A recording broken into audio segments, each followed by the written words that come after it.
వేసవిలో తమ పనివేళలు మార్చకుండా పశువుల కంటే హీనంగా చూస్తున్నారని పారిశుద్ధ్య కార్మికులు ఆవేదన వ్యక్తం చేశారు.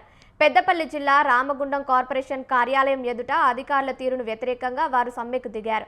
తమరి ఎండలో పనిచేస్తూ కమిషనర్ అరుణశ్రీ ఏసీ గదుల్లో కూర్చొని పైశాచిక ఆనందం పొందుతున్నారని వారు మండిపడ్డారు.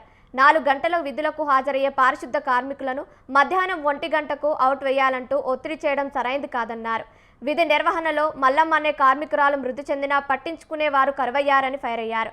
ఇప్పటికైనా కార్పొరేషన్ కమిషనర్, కలెక్టర్ చొరవ తీసుకొని మల్లమ్మ కుటుంబానికి న్యాయం చేయాలని వారు డిమాండ్ చేశారు. మల్లమ్మ కుటుంబానికి న్యాయం జరిగేంత వరకు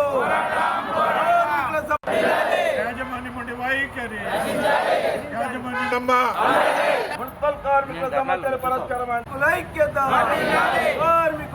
ఈ నెల 23వ తేదీన వడదెబ్బతో మృతి చెందినటువంటి గాజనవేణి మల్లమ్మ చనిపోవడం జరిగింది.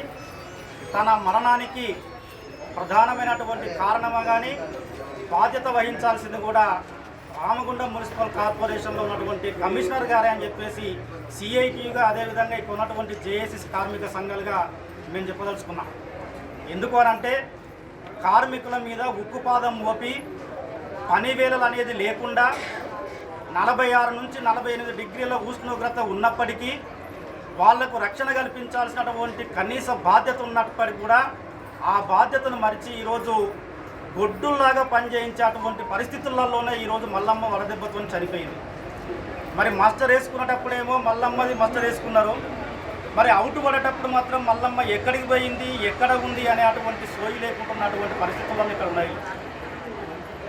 ఆమె సృహ తప్పి పడిపోయి 21వ తారీఖున మధ్యాహ్నం కూడా సృహ తప్పి పడిపోతే 23వ తారీఖు సాయంత్రం 6 గంటలకు శవమై తేలిందని అంటే వాళ్ళ కుటుంబ సభ్యులు వచ్చి ఇక్కడ మా అమ్మ కనబడతలేదు, డ్యూటీకి వచ్చింది, ఇంతవరకు ఇంటికి రాలేదని చెప్పేసి మా అమ్మని ఎతికి పెట్టనని చెప్పేసి కుటుంబ సభ్యులతో పాటు వీళ్ళకి చెప్తే కనీసం పట్టించుకున్నటువంటి పాపన పోయిన పరిస్థితి లేదు. అంటే నువ్వు బతికున్నప్పుడేమో మున్సిపల్లో పనిచేయి, నువ్వు చచ్చిపోతే మాకు సంబంధం లేదనేటువంటి పద్ధతులలో ఇక్కడ ఉన్నటువంటి కమిషనర్ గారు వివరిస్తున్నారు. ఈ నెల 23వ తేదీన వడదెబ్బతో